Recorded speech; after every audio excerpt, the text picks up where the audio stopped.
Yes, thank you. So very warm welcome. This is, goodness knows what, I think the third of our sessions on taking the Aspiration Bodhicitta Vow. And so let's start in the very, very best way with an excellent motivation, turning our hearts in love and in care to everybody. And as you know, when we formulate this motivation, which is really what this whole course is about. It's about our Bodhisattva mind, which we are awakening, which we are developing. So it's very important that our motivation has three qualities. I say them a lot, but they're so important. This is why I'm not getting senile and just repeating things again and again. There's a very good reason. So we need a big mind, and we need a loving mind, and we need a happy mind. Big mind means inclusive. It means we feel we're here right now in this session for ourselves, of course. We'll be the main person who benefits. But that benefit for us, we're doing it so that then we can share it with others as we grow and mature, become more peaceful, kinder, and all the other Bodhisattva qualities.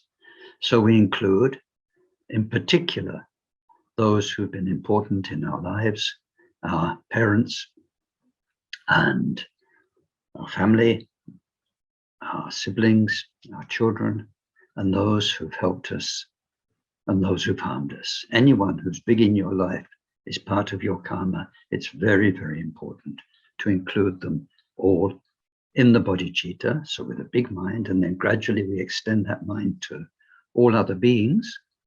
But all other beings is just an abstract idea. You never met them, you've got no idea, you can imagine all sorts of things, but somewhere out there, they're all very, very real. Roaming the forests as animals and the plains and flying in the sky and in totally different universes and worlds. So of course we're here for all of them, but very specially for those we are connected with. We try to feel that connection with the utmost love. However much in this life you have loved somebody, that's a wonderful thing, because it shows you how much loving care, how it can be. And we want to love everyone at least that much, but we want to turn that love into something greater and purer and purer. So all the love you can muster for all the different beings, and then a happy mind because we have Dharma.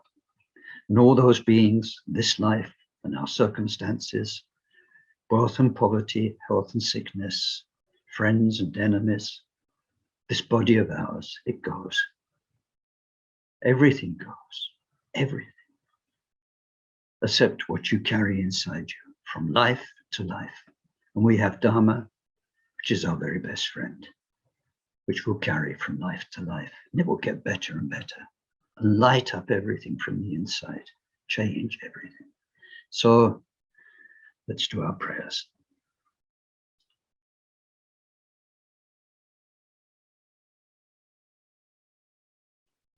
Sonje chodon soje chonomla, chancho badun danye chapsanche, dage jinso jipe sonamje, drola penchira sonje drup parasho.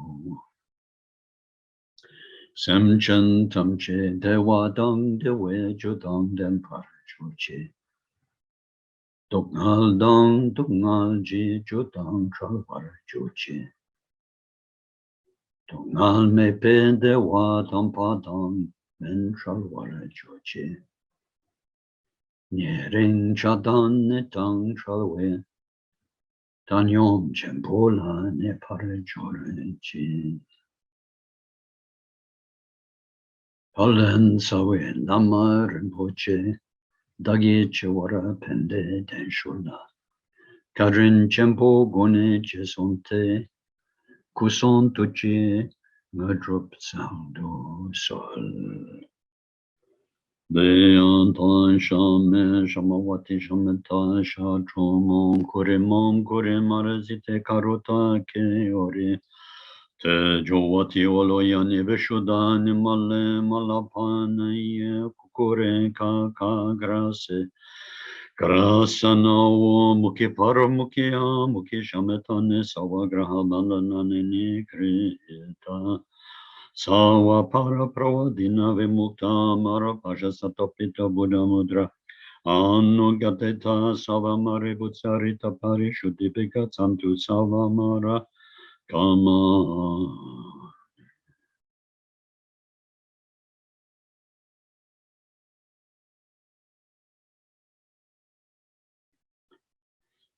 Thank you. Thank you. So today we have several areas to cover. First, I need to finish off the teachings on the refuge. So that was mainly last week, and we had our refuge ceremony, which was very, very, very joyful. And then I need to say something simple about precepts. And most of you, I hope all of you, but probably most of you will have received by email the support document. I'm sorry, I only sent it late yesterday, so you may not have had a chance to look at it. That's for the precepts part. And then we move on to the first teachings on the actual ceremony for taking the Bodhisattva Aspiration Vow. So with refuge last week, we saw, I can say, the things you need to know, the formal teachings. And also I tried to underline the psychological importance that when we take refuge, it's all about what we value the most above everything else, and what we turn to when we feel we need support and help. And in particular, in this Bodhisattva endeavor, we need to turn to what can really help us free our mind, become wise, become so compassionate, and so on. What can really help us do that? So anyway, let's not go back and cover all that again. We got through most of the formal teachings. Very important are the commitments, the 9 commitments that come with having taken refuge.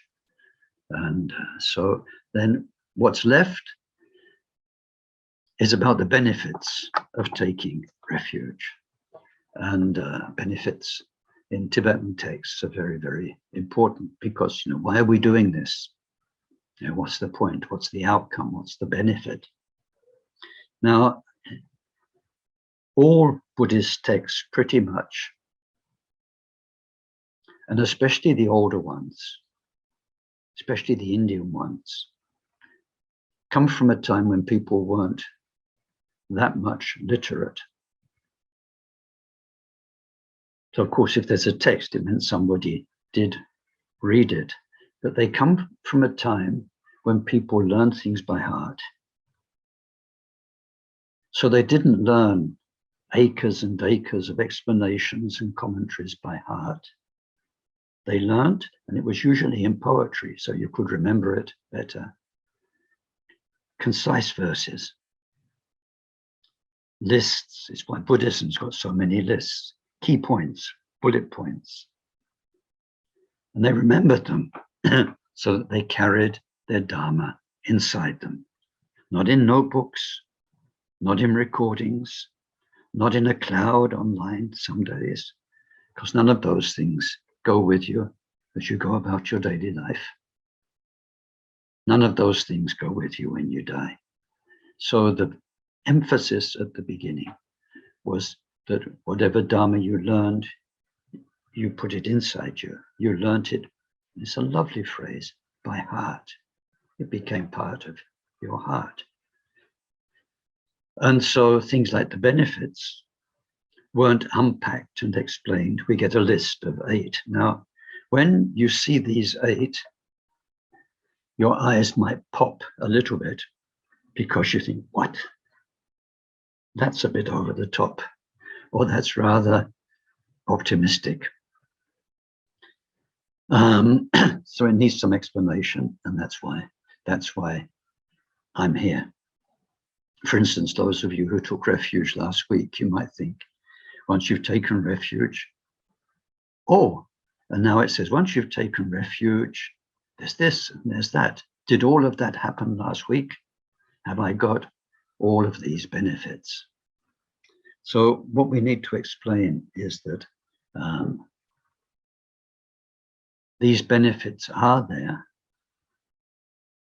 but these are explained by the Buddha, who's looking at you, not just at you today, but at you, the story from many lives in the past, who's grown up and gone through this life, and who at this point has taken refuge.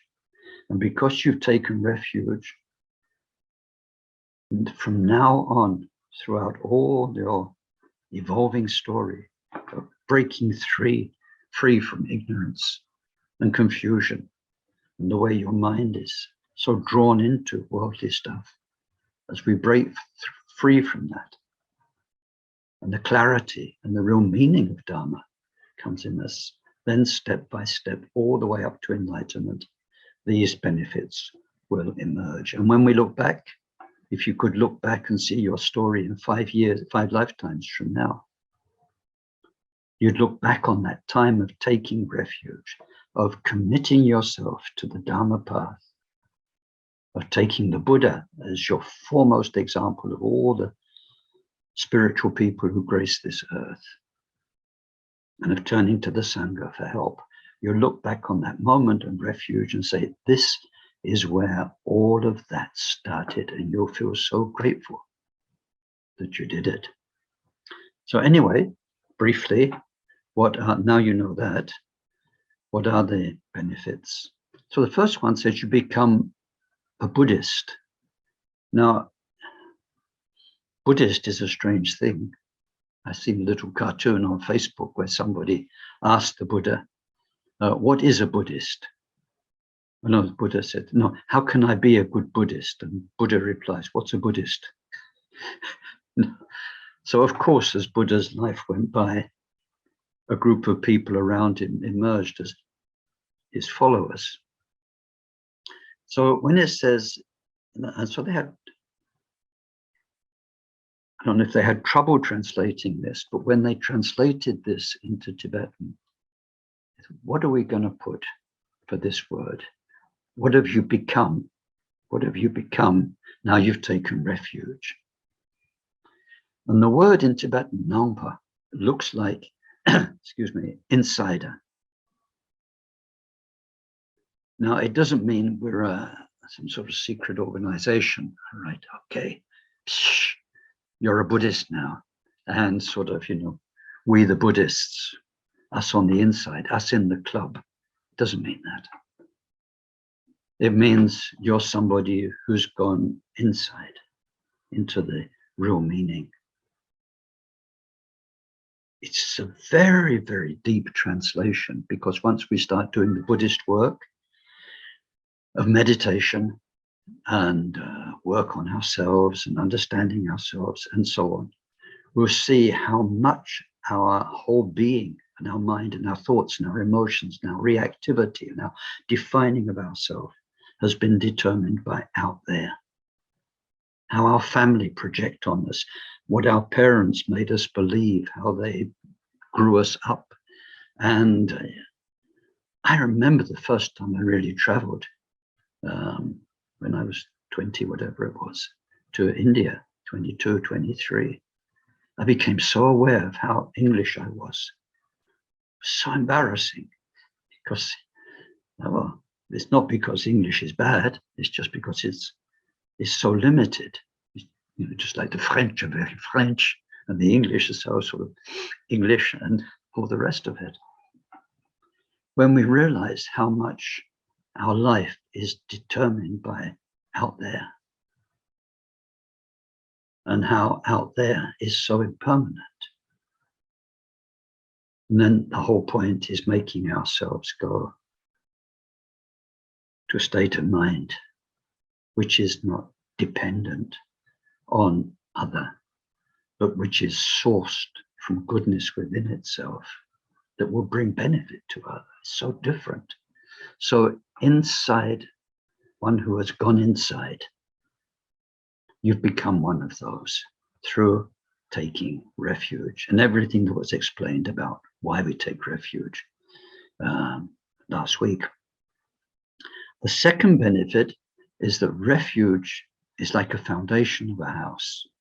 The fact that your mind and your heart have placed their trust in the Buddha and the Buddha's teachings and the Sangha, and in Vajrayana, in the Guru, and the Gurus and the Yidams, protectors. That refuge, that entrusting yourself, then becomes the basis for what we're going into today, for precepts, for the Bodhisattva Vow, for the Vajrayana Samaya, all of those levels of committing ourselves, commitment, vows we can take, depend on refuge. And the other way around, if you lose your refuge, you lose the rest. It's like you pull out the foundations from a house. Unless you can do it like people who pull out a tablecloth and leave everything on the table, the whole house collapses. It really is, when we look at it psychologically, the basis, the foundation for all of the next steps.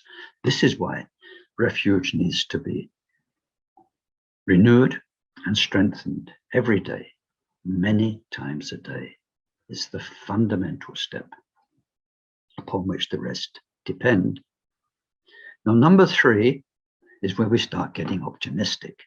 The third benefit is that it says all of your prior evils will be consumed. Some people don't like the word evil. As someone who had to translate this, you have to be honest when you're a translator. And you can't be politically correct, because the original writing wasn't politically correct in 21st century terms. Some words are very, very loaded. They're very heavy. So there is a word that looks like evil. I mean, nasty, dark, malevolent. It's got all of those. It's not kind of slightly unskillful or inappropriate. It's rotten. It's rotten and nasty and dark and harmful. And so it's like the words for the mind poisons. We can say mind poisons, but the word in Tibetan, it really means corruption. It's a filthy word again. It's like sometimes in the Theravada text, sometimes they translate them as cankers. And some words are really, they don't mince their words. So this one is evil. Whatever harms we've done in this life and in the past, all of them will be removed, dissolved through refuge. So like I said, it doesn't mean because you took refuge last week that now you've got no more heavy karma waiting for you in the future, or that all of your bad habits of mind and your anger and your jealousy are all gone. But because you took refuge, and because implicit to refuge is you are following the path in the footsteps of the Buddha, then that path will step by step consume all of that darkness and harm, whatever it was in the past. And it will do that 100%. And it will do it so efficiently, beautifully. The fourth benefit is that so again, very optimistic. We will be unaffected by harms from other humans and by non-humans, spirits and all sorts of negative influences, evil forces. So it's a protection. And it really is. And if there is a time of harm. So this one would, I'm looking at my clock, would deserve a lot of unpacking. In a way, we'll come back to it either today or next week when we look at the 7-branch preparation for the Bodhisattva Vow. But The first word is interesting.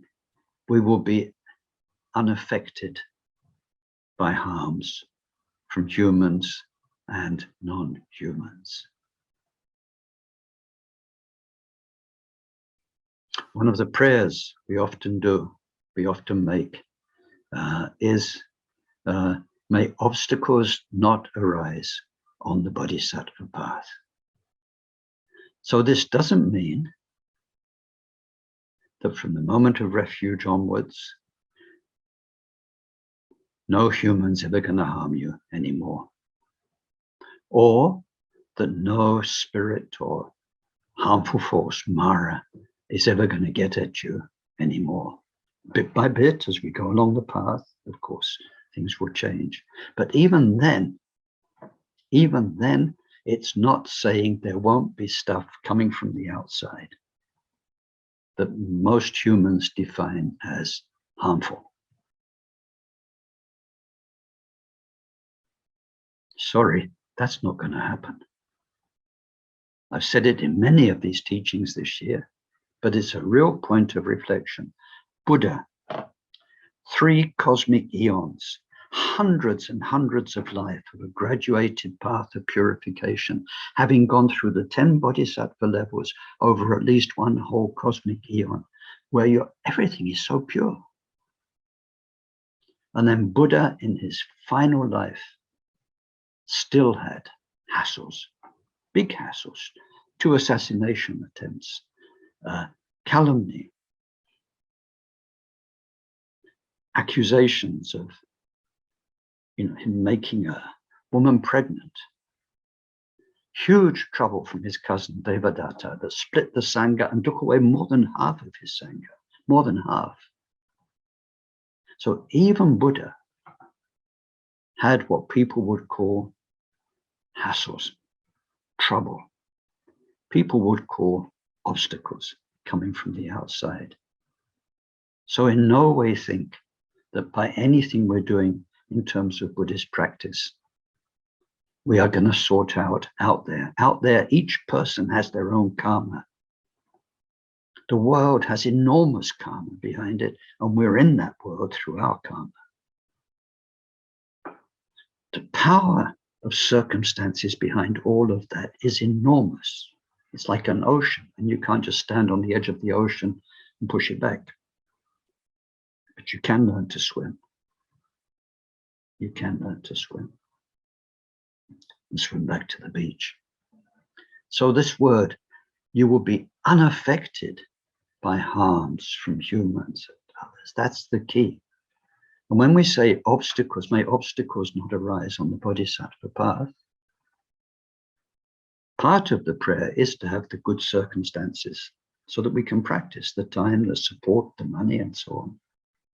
But the main thing is, the main obstacle is not out there, it's in you. It's that when sickness comes, we approach it with the Bodhisattva mind. When people are aggressive, we approach it with the Bodhisattva mind. When the world goes down the tubes all around us, if we're in a time of war or famine, our mind stays calm. We stay in the center. We approach what's happening with love, with wisdom, with kindness and compassion. That's the obstacle, is when you can't do that, and when your mind gives way to getting upset again, and desire and all the rest. So anyway, this is what we mean. Once you've taken refuge, and you're following the Dharma, you will be acquiring the tools to care for your own heart and mind so well that you will be less and less affected by what's coming at you from the outside. Number 5, we need to read with Dharma eyes. It says, you will achieve all your material aims. So don't go taking refuge so that you can get that car you've always wanted, or so that you can, the wrinkles will disappear from your face, or whatever it is. It, it will in the long term. When we look at the benefits of Shila, right conduct, it says in future lives, you will be born with a clear complexion and you will be born with a beautiful face and everyone will love looking at you and so on. So the best beauty treatment is right conduct, but it doesn't work sort of from one day to the next. So that if you do a kind act to another person, then you look in the mirror, it will be like you've put on $100, wrinkle removing cream and you're a lot better. It's the same thing. And it's very, very strange often the way it works. Like say, for much of your life, you've always wanted a yacht. And then you become a Buddhist and you're practicing. And as the years go by, you couldn't give a damn about a yacht anymore. And then you'll find when you couldn't give a damn about a yacht anymore, that your Uncle George has left you a yacht in his will so that your wishes have been fulfilled. But you don't want it so much anymore. It's very, very funny that how when people have really given up and let go and moved on, then things happen. But anyway, that's a big topic. That one's a tricky topic, so let's leave it. Number 6 as benefits is that there will be great punya. Punya, translated as merit, means power to your being. You will have a wealth of qualities. You will have the karmic power to help others, to be strong, like we saw with Akon Rinpoche and other great lamas, Taisitupa, Karmapa, and so on. They have the power. They have the inner juice through all of their past goodness. They can get things done, make it work on all sorts of material levels, spiritual levels.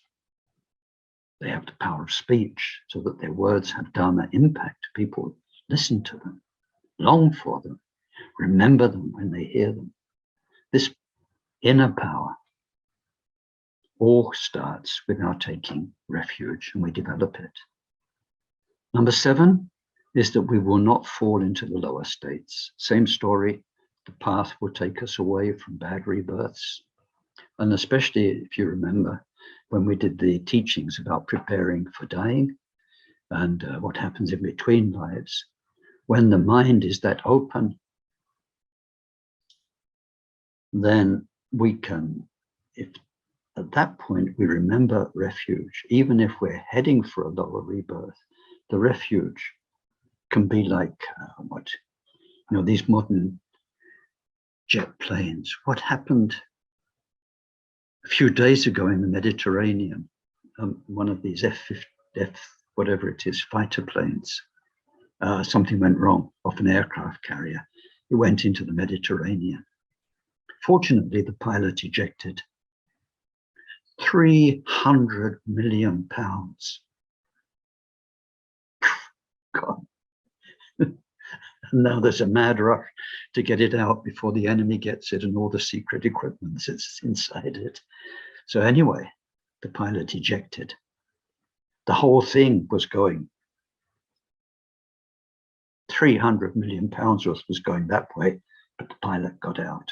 So there are many stories whereby if in the bardo state, or if as the end of the bardo we're approaching a new rebirth, if we remember the refuge, which we do through habit because it's something that's become part of us. If we remember Om Mani Padme Hum, then that can change everything, everything. Yeah, there's not the time, but there's, when we come to one of our 7 branches of prayer, purification of past karma, we'll see there's the story of one of the Buddha's disciples who had very bad karma to purify. He couldn't help but be reborn in the lower realms. But through his purification practice and what he'd learned, as he heard ding as a sound,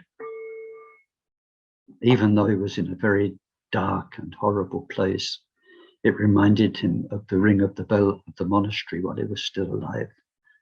And that brought back memories. So he was only reborn in a very low realm for a matter of minutes. Got out. Anyway. And then number 8 you will become 100% enlightened. So that will be the end of the story, not the next day after you've taken refuge, but it's the beginning. Everyone who got Buddha's enlightenment started with refuge. So that's all I need to say today about refuge. And we're looking at refuge because refuge is a requirement for taking the Aspiration Bodhicitta Vow. It's a technical requirement, and it is also a psychological requirement, both. So then there's another requirement, and that is you need at least one of the Pratimoka precepts. So that's what we go on to next. But what are they? What is Pratimoka? Prati means by oneself, for oneself. It's like the word self. Moksha is liberation. So it looks like self-liberation, what we need to free ourselves.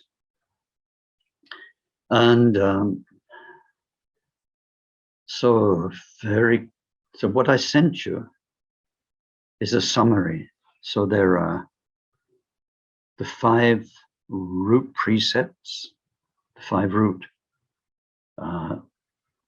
precepts, vows, commitments of Pratimoka.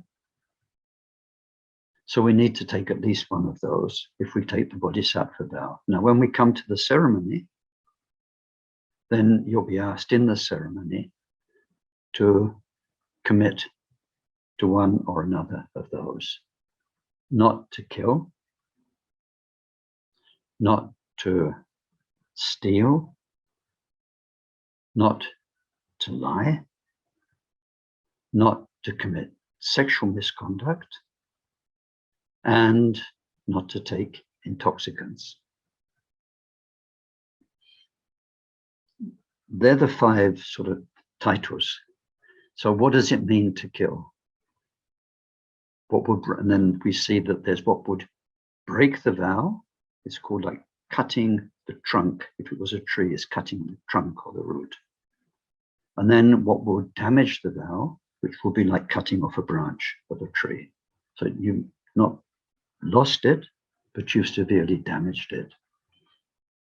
And then big branches, small branches. So once we get into the details of the commitment not to kill, then there are details.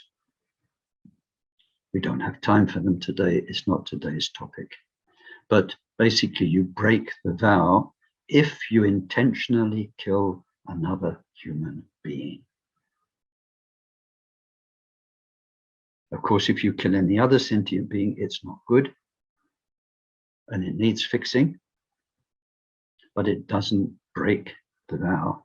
So like that, we have stealing, taking what's not given to you. And then what will break the root, and what's the worst instance, and so on and so on. We have, so there are texts, very, very good text. I'm not sure. Yeah, I've got one to hand. This one. Ascertaining the 3 perfect conduct, ascertaining the 3 vows. Excellent. About Pratimoka vows, Bodhisattva vows, Vajrayana vows. There's a bigger one by Jamgon Control. I don't have that to hand. It's a thick volume, but that one's all you need to know. Now, I wanted to say a word in general about Buddhist vows.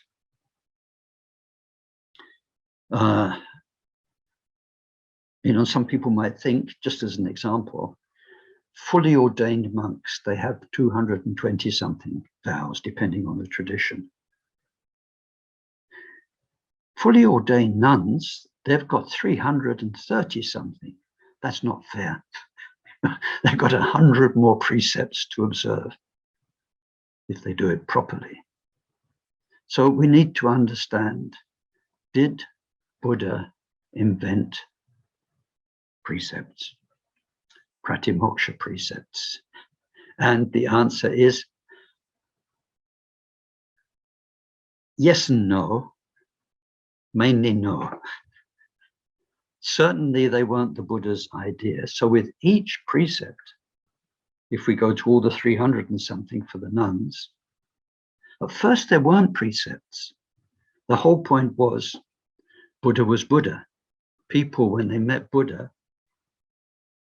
that was just it. It's like in all your life, you've been wandering around, sometimes wondering what it's all about. And then what it's all about is right there in front of you. Your intellect just short circuits because you don't need to ask questions. The answer's there in being, not in thinking, in being.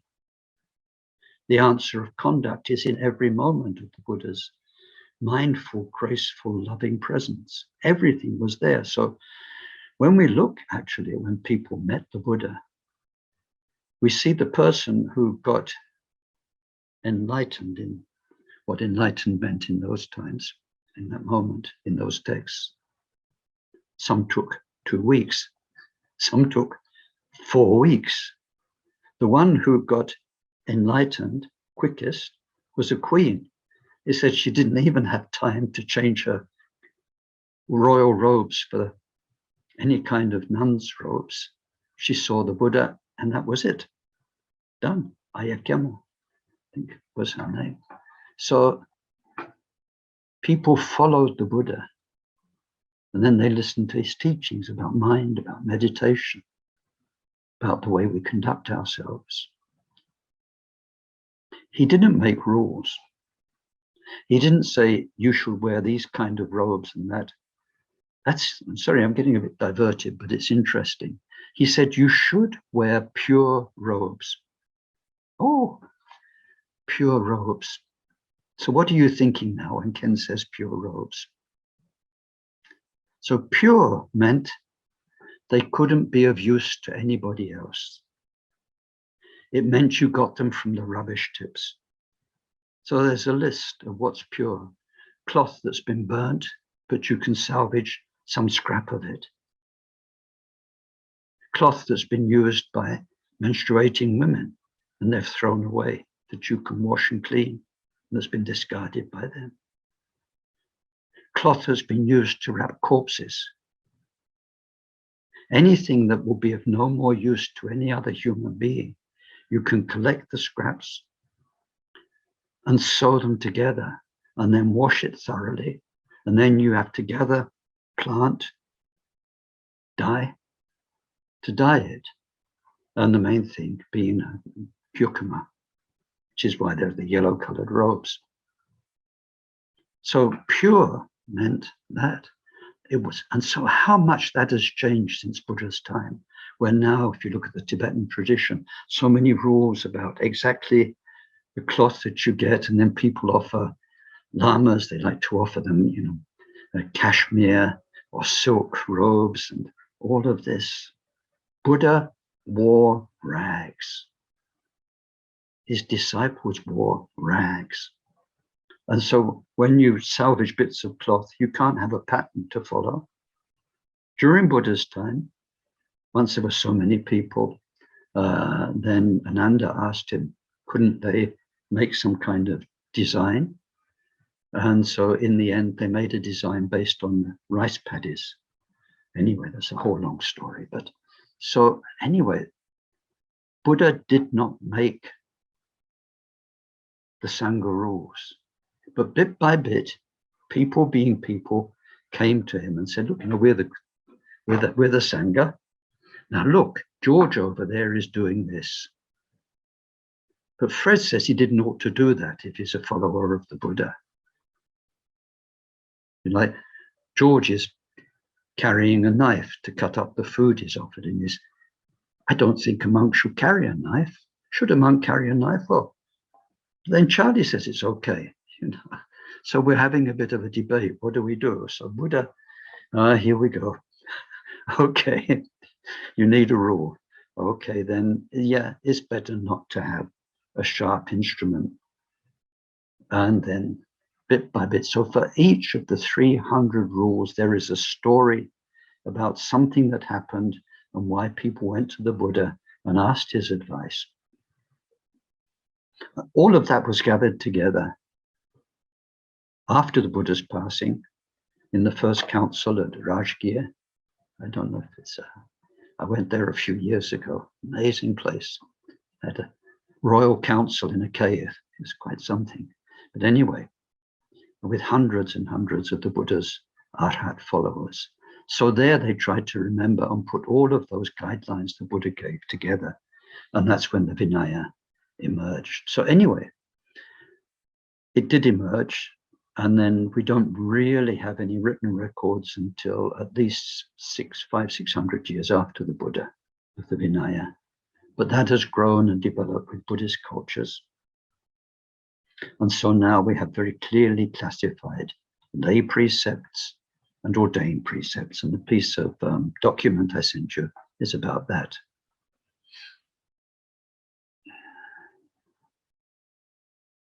Yeah, let's leave that there because you've got the material. It's too big a topic. And the point is that to take the Aspiration Bodhicitta Vow, you need to at least take one of the 5 lay precepts.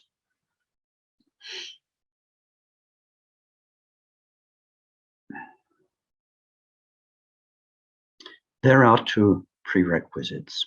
Now we come to the Bodhisattva Aspiration Vow itself. In the ceremony, we are asked by the teacher, usually they say, now, in order to gather a vast amount of merit, we will say together the 7-branch prayer. And you repeat it, usually after the teacher. Chatsal Wadang, Chatsal Wadang, Churchin, Churchin, Shakpadang. So there you are. It's very quick. Chatsal Wadang, Churchin, Shakpadang, just here. Like this, very quick. So was that it? Did I just gather a vast amount of merit through saying that prayer? This is fantastic. Buddhism's a really, really good deal. Gosh, in the past, you had to go out and help people and for years and many, many times over. Now I just made an incalculable amount of merit, punya, power. So what's going on? What's going on? It's the same thing as the refuge benefits.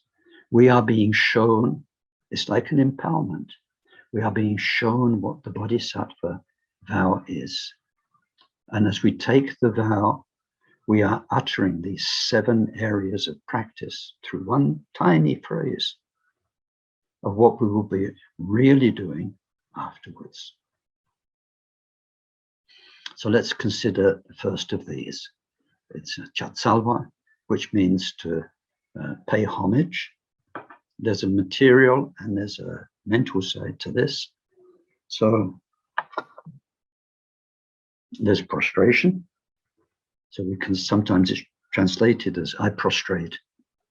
Sometimes it's translated as I pay homage, which is more of a sort of my mind pays homage. So why? What's going on there?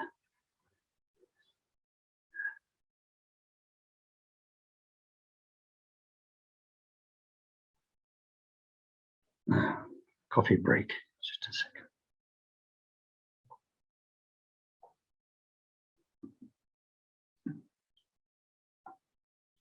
What's all this journey to enlightenment about? It's about getting out of a delusion that has caused you and many other people through you damage. That delusion, one way or another, is the delusion of a fixed me, I, self, and everything that means. The I that needs this, the I that wants that, the I that doesn't feel complete and satisfied without that, the I that can't stand this, the I that gets really upset by him and by her, and all those things that go around the notion of I. It's a delusion, it's not true. And the main problem with this me, I, mind, and then the extended one, which is tricky, we and us and ours.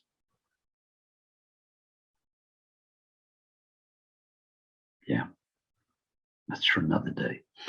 But anyway, I, me, mine is the easy one to understand. How you can seem selfless when you're instead totally identified with a we, us, and ours. It's a very interesting topic. You know, he selflessly spent all of his life working for the Conservative Party.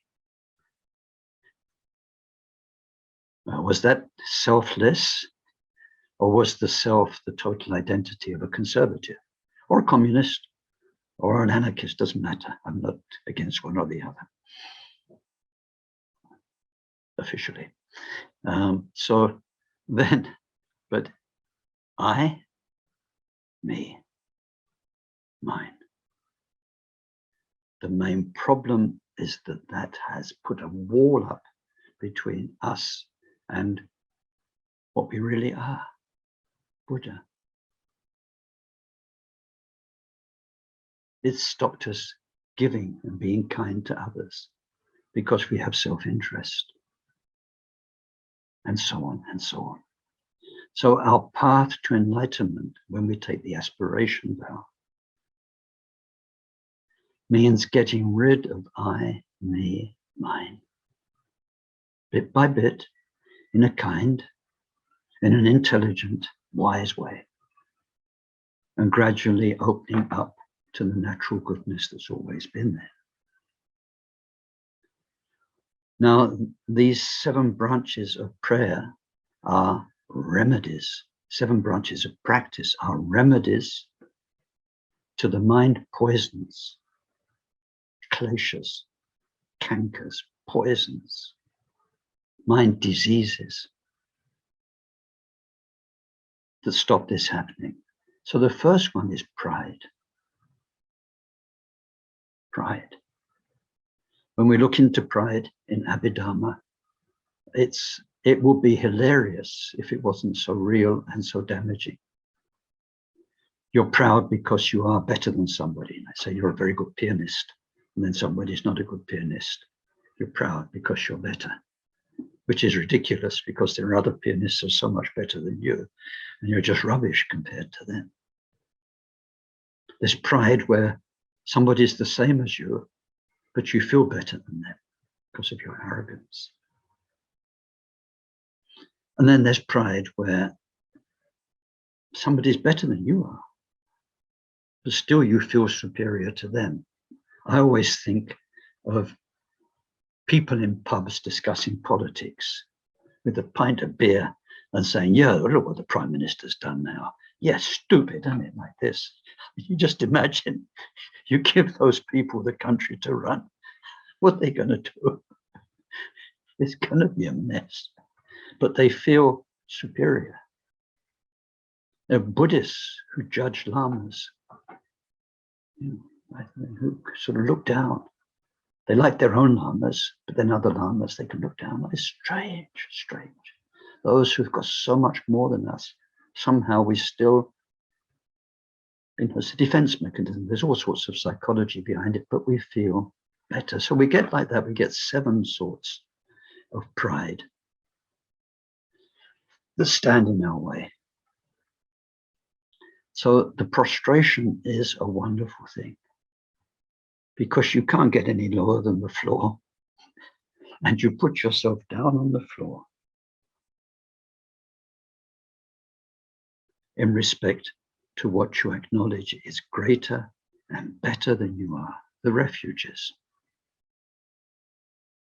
or their representations as the gurus, the yidams, and the protectors.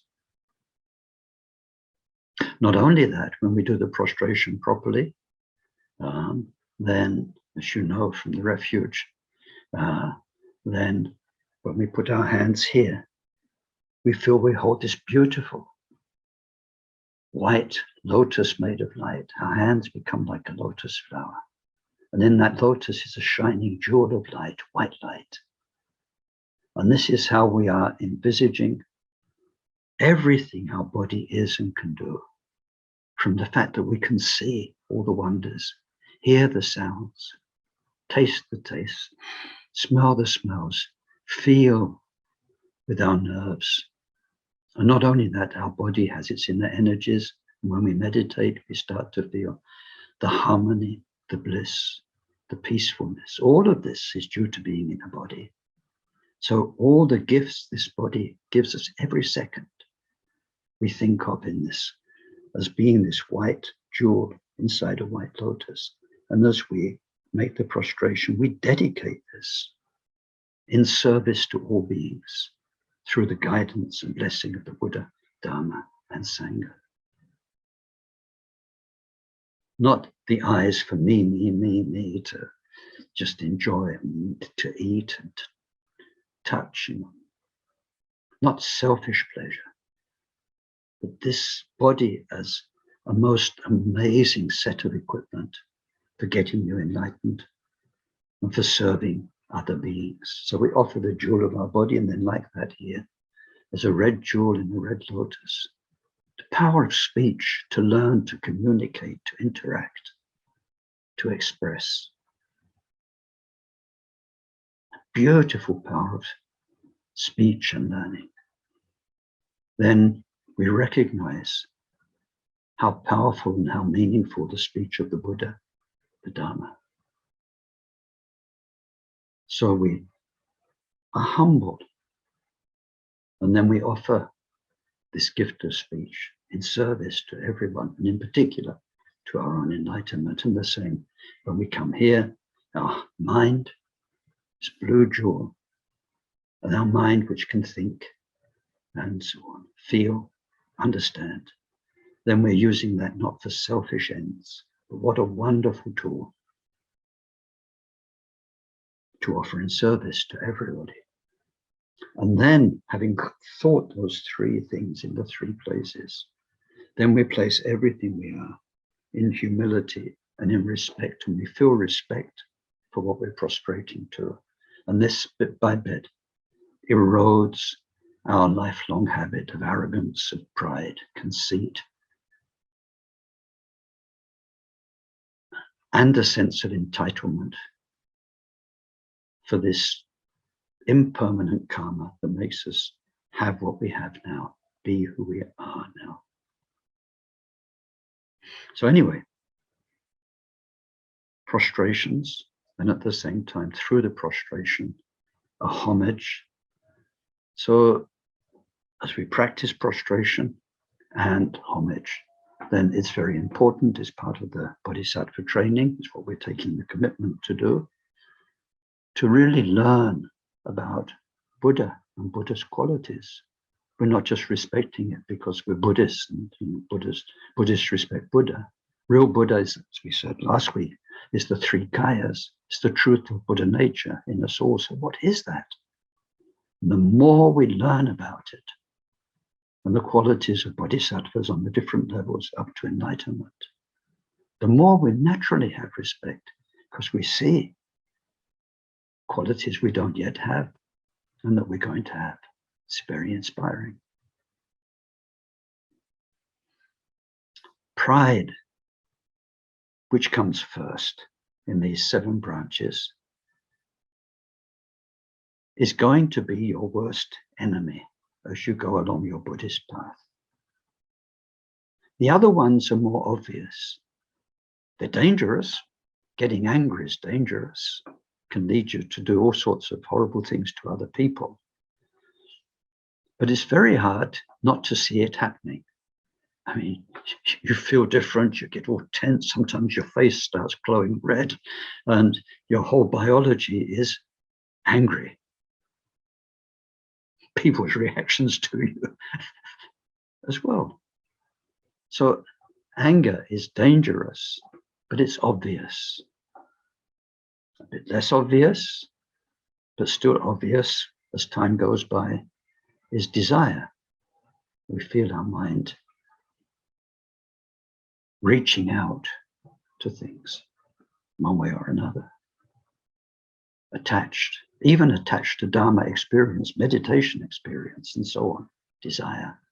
Desire for more pleasant experience, and so on. But pride is so subtle. It gets in there when you don't even notice it. So it's the downfall of people quite advanced on a spiritual path. Why? Because you are so much better than other people. You've overcome so much. In meditation, you found serenity, stability. If your intellect is okay, you've understood such amazing teachings. Your intellect is clear. You have, compared with most human beings, many qualities. You look like one of the really fortunate, lucky ones. And pride can come inside there, deep and subtle, and spoil anything. Now, we won't go any further into that. It's a big topic, and it's a very difficult topic. How can great lamas go wrong? How can great meditators go wrong? But they do, and there are warnings in the sutras about that. So certainly my own teacher, Akon Rinpoche, said again and again and again, that's the one to be on the lookout for all the time. Even the pride of being humble. And I know I use all the same examples. And I think people who know me for a while get fed up. But it was a funny one I noticed year after year in Samiling when there were ceremonies. So Samiling, big temple, sometimes for ceremonies from famous lamas, 200 people, 300 people, the place packed. And with empowerments, people come along in a long line to get bonked on the head with the vase and to receive the blessings. And there would always be the 2 or 3 people who wanted to be last.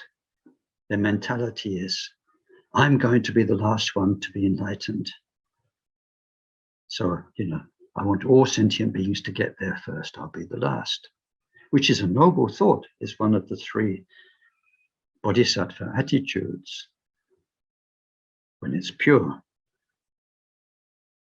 When it becomes tinted with pride, that is, people who've done a lot of meditation, people who've heard lots of teachings, people who in many respects are wonderful Buddhists, then you would always get those who want to be the last in the queue to receive the empowerment objects. But now if in the shrine room you've got 3 of those, and they've been there before, it becomes like a competition. They sit down on their seat, so it looks like they've already gone round and come back and sat down. Or they were hiding behind a column, and they'd wait for the queue. The long queue would gradually come down, and there are only 12 people left and 8 people left. Then all of a sudden they'd appear.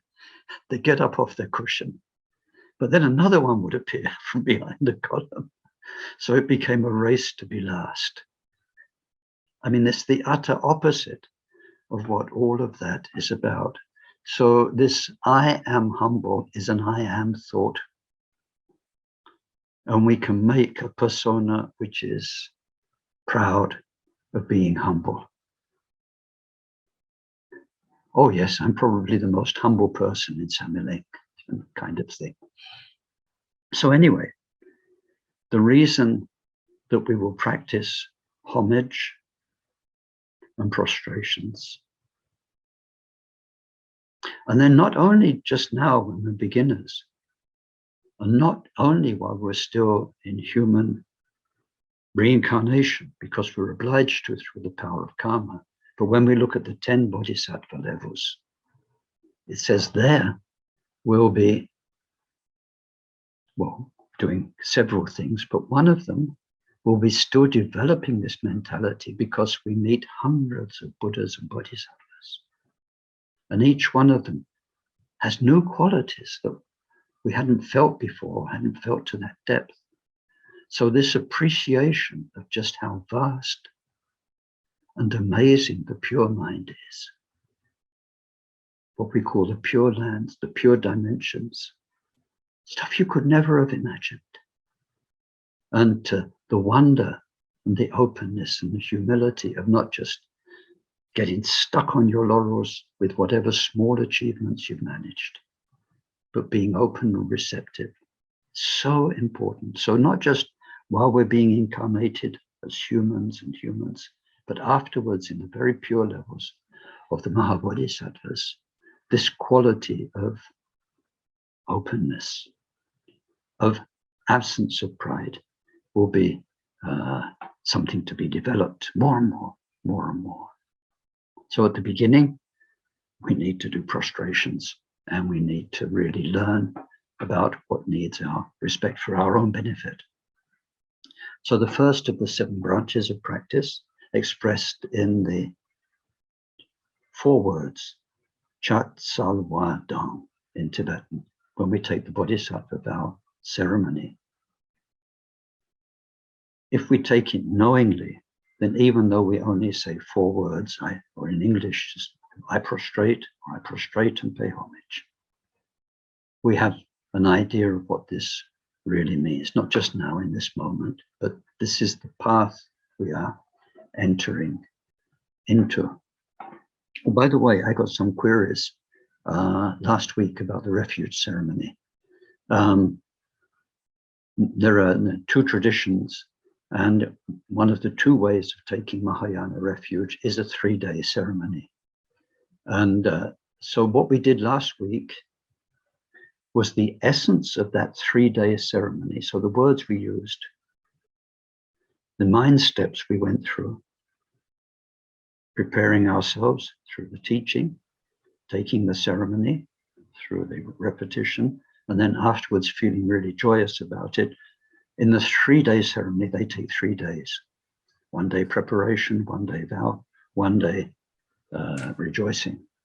So we did the essence of the 3-day vow. The people who took it took Mahayana refuge. I've never heard of any Tibetans actually still doing that 3-day refuge ceremony. So the tradition exists, but it's usually condensed into what we did last week. And it does exist in the texts.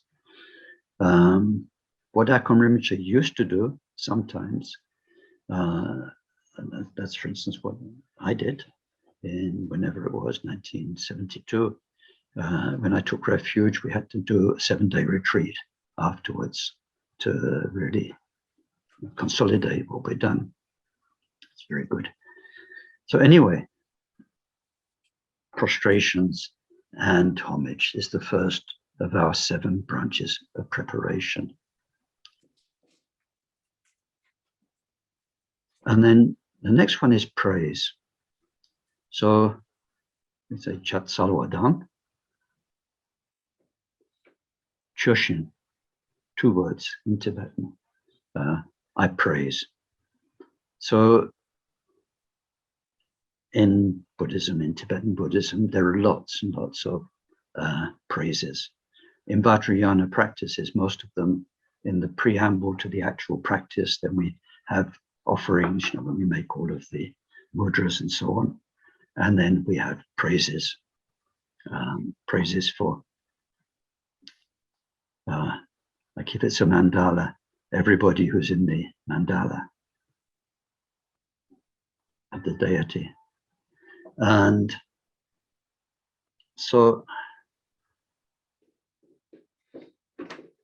praise is again it's another antidote to the ego. So when we pay homage, we are thinking, we are using our mind to respect what is respectful and to overcome our pride, to have a humble mind.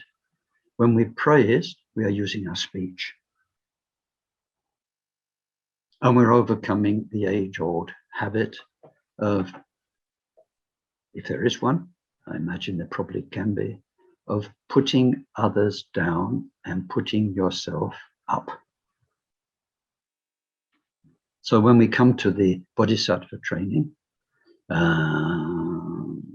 which we will do this week and next week, about avoiding the 4 dark actions, practicing the 4 bright actions, then we'll see the importance of only using one's speech positively.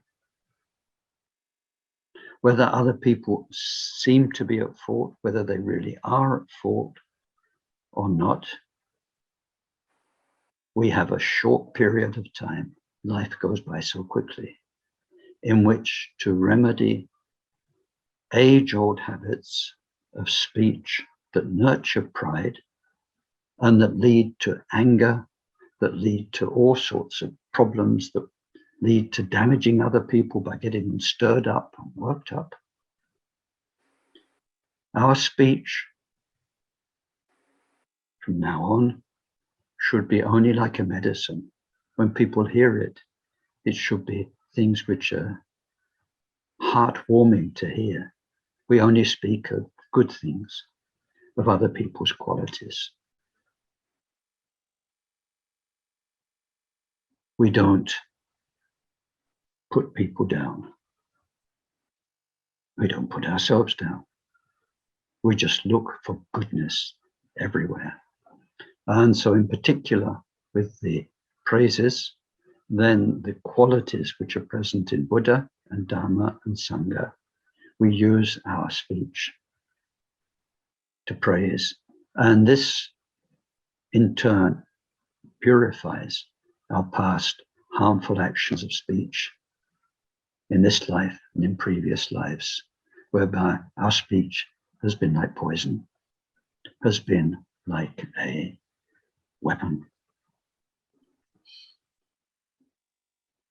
I think that's the main thing to say about the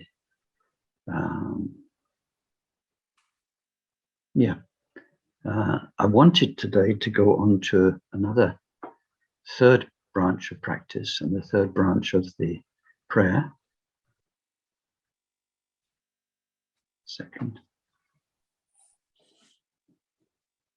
And this is purification. So we'll start today, and then we'll come back to this next week, because it's a very important topic.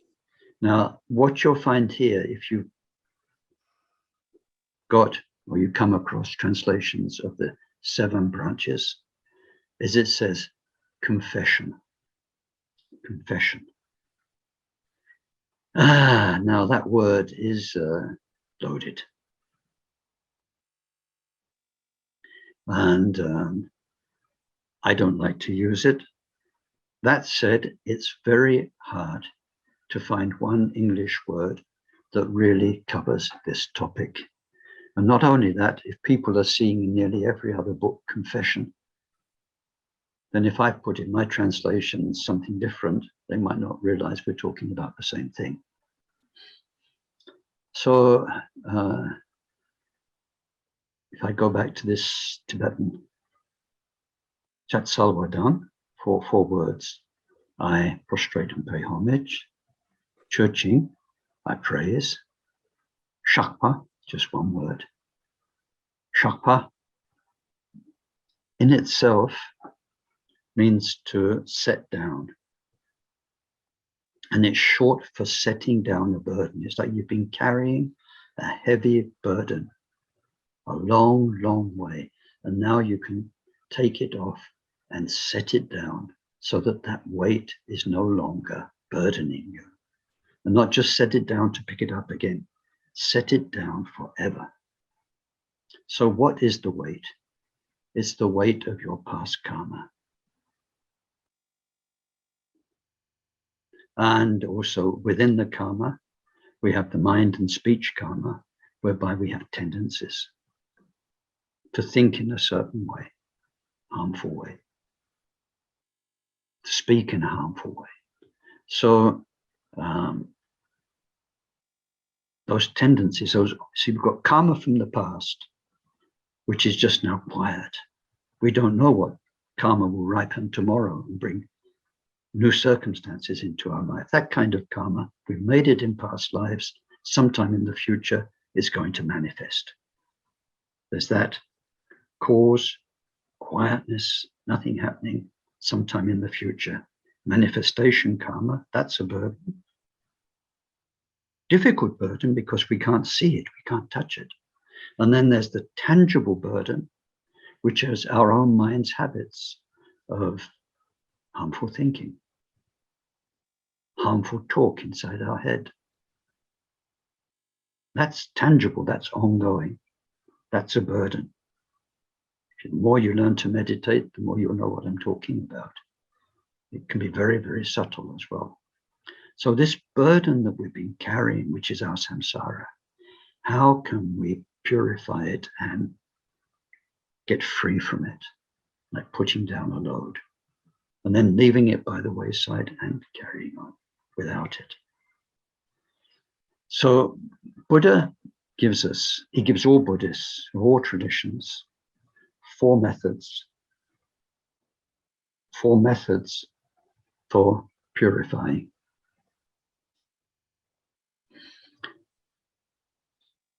Although we just say that one word when we take the ceremony after the teacher, Shakpa, I lay down burden or I confess. It's not through saying those words that we make an incalculable amount of virtue and merit. It's because as each day goes by in our Buddhist practice, we will be working on our thoughts, our feelings, our mind, the tangible burden, and we'll be working on the intangible burden, all the harmful karma from past lives that hasn't ripened yet, and that's awaiting us in the future if we don't do something about it. So we are setting out on that path, and that's a wonderful thing to do. It's a great virtue, a great merit. So today I'd like to allow a bit more time for discussion and questions. So I'll just tell you what these four things are, and then we'll come back to them in the next talk. How can we purify our past karma? We'll come back to them in more detail. First one is by remorse, regret, remorse, as opposed to guilt. So we need to see what that means. We need to truly regret the harm that we did, truly regret, sincerely regret. So we'll explore that next week, briefly. That's looking back to the past, to the burden we made, the bad karma, the bad habits we developed. The second power is called the power of intention. Now we look to the future, where we make our mind clear and determined. I will never do that, no matter what. I'll never do it again. I'll never do it. Even if it cost me my life, I'll never do that. That clarity for the future.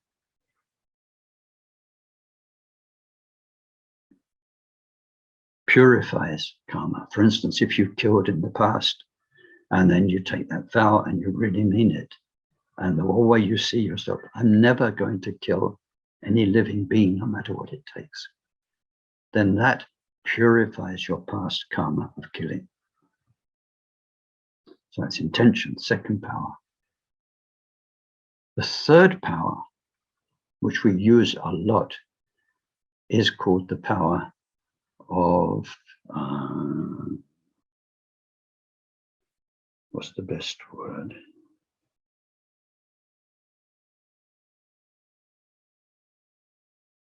The power of support, maybe. So support means refuge, and it means bodhicitta, and it means shunyata, meditation. So whenever we do refuge, take refuge, whenever we take the Bodhisattva vow, or we have the Bodhisattva mind, and whenever we practice true shunyata meditation, the power of that in itself globally purifies some of our past karma. The more heartfelt our refuge is, the more heartfelt the Bodhisattva mind is, and the more true our shunyata meditation is, the more past karma is purified. And the fourth power is called the power of remedies. This one's a bit tricky because you need help from quite a wise teacher. But if you carry a specific personal karma,